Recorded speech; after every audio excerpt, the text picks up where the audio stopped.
The god of darkness, the king of symbiote and the ruler of void, the null, जो कि हमें venom 3 the last dance में दिखने वाला है। एंड सीरियसली मैं कहता हूँ कि अब सोनी स्पाइडर वर्स ने अपने हुक्म का इक्का निकाल लिया है, जो कि है नल। एंड शुरू करने से पहले आज की वीडियो में हम जानेंगे कि क्यों इतना भौकाल मचा रखा है नल ने, एंड हम जानेंगे इसकी ओरिजिन की आखिर क्या है इसके पीछे की स्टोरी। लेकिन शुरू करने से पहले मेरा नाम है राहुल एंड मैं यहाँ ऐसी ही अतरंगी वीडियोस लाते रहता हूँ, तो अगर जरा सा भी इंटरेस्ट है तो please hit the like button and subscribe कर लेना। एंड चलिए शुरू करते हैं अपनी वक्त चौधरी को। लेकिन शुरू करने से पहले हम कुछ मोटा हिसाब जान लेते हैं, यही कि नल कोई पुराना कैरेक्टर नहीं है। इसे हाल ही में बनाया गया था सन 2018 में, एंड ये हमें देखने को मिला था किंग इन ब्लैक नाम की कॉमिक बुक में। एंड इस कॉमिक बुक में उसने ऐसे ऐसे कांड कर रखे हैं कि अगर मैं उसके बारे में अभी आपको बता दूं तो आप भी सोचने पे मजबूर हो जाओगे कि आखिर नल है क्या चीज। एंड अगर इसकी ओरिजिन के बारे में बात करें तो इसकी ओरिजिन की शुरुआत होती है वॉइड सेंचुरी में, यानी कि वो समय जब स्पेस में कुछ नहीं था,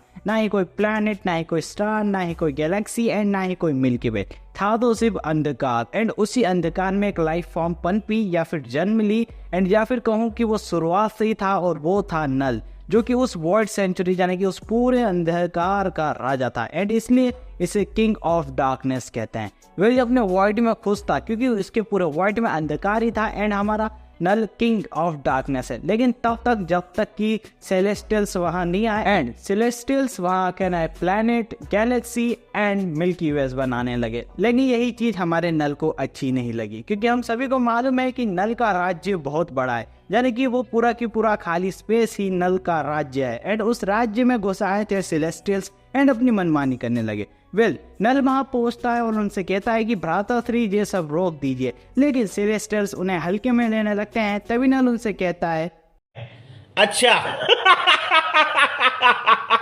एंड फिर क्या, अपनी स्वॉर्ड निकाल के एक सेलेस्टियल का सर धड़ से अलग कर देता है। एंड सेलेस्टियल्स के हाथों जितने भी planets, galaxy and milky ways बने थे, नल अपनी सिम्बियोट आर्मी का इस्तेमाल करके उन सभी प्लैनेट्स पे फिर से कब्जा करने लगता है, एंड फिर से उसे अंधकार से भर देता है। एंड रही बात बचे हुए सेलेस्टियल्स की, तो नल ने उन सभी सेलेस्टियल्स को अपने सिम्बियोट की मदद से अपना गुलाम बना लिया। एंड मैं आपको बता दूं कि सेलेस्टियल कोई हल्की फुल्की चीज नहीं है, वो मार्वल यूनिवर्स के क्रिएटर्स थे, यानी कि गॉड लाइक बीइंग जिसे नल अपना गुलाम बना सकता है। एंड नल को हल्के में नहीं लिया जा सकता। थेनोस तो इसके सामने चाय कम पानी है। एंड अगर आपको इसकी कॉमिक के किस्से सुना दो ना तो आप नल के फैन ही हो जाओगे। तो चलो एक छोटा सा किस्सा सुनाता हूँ।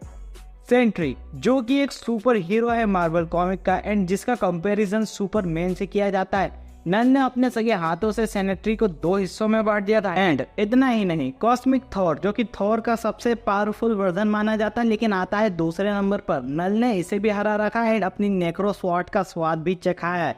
एंड पहले नंबर पे आता है रोन किंग थॉर। एंड मैं सीरियसली यहाँ कहता हूँ कि अगर null and rune king Thor की फाइट हो तो यहाँ पक्का थॉर ही जीतेगा, लेकिन वो उसे कभी जान से नहीं मार पाएगा, क्योंकि मैंने शुरुआत में ही बता दिया है कि नल एक इमोर्टल बीइंग है, यानी कि नल से ही अंधेरा है एंड अंधकार से ही नल उत्पन्न हुआ है। मतलब नल को कभी भी जान से मारा नहीं जा सकता, लेकिन उसे रोका जा सकता है। लेकिन उसके लिए आपके पास एक कॉस्मिक पावर होना चाहिए जो कि नल के साथ ही पैदा हुई थी, और वो है द गॉड ऑफ लाइट या फिर कहूँ एनिग्मा फोर्स। लेकिन इसे ढूंढना बड़ा ही मुश्किल है, क्योंकि नल ने ही अपनी कमजोरी को छुपा के रखा है, तो भूल जाओ कि ये मिलने वाली है। और रही बात वेनम 3 की, तो मुझे ऐसा लग रहा है कि वेनम 3 में नल कैद होगा एक प्लेनेट पर। एंड कैसे मैं बताता हूँ। कॉमिक्स में हमने देखा है कि नल की आर्मी, जो कि सिम्बियोट आर्मी है, उन्हें प्रकाश से कोई दिक्कत नहीं थी, मतलब उन्हें पसंद था, उजाला पसंद था। इसके चक्कर में उन्होंने ना नल के साथ बिट्रे कर दिया, एंड नल का भी अपनी सिम्बियोट आर्मी से कंट्रोल छूट चुका था। एंड उसके चलते ही उस सिम्बियोट आर्मी ने नल को एक प्लैनेट पे कैद कर दिया, जिसे कहते हैं द क्लांटार। एंड क्लांटार ही वेनम का होम प्लैनेट है।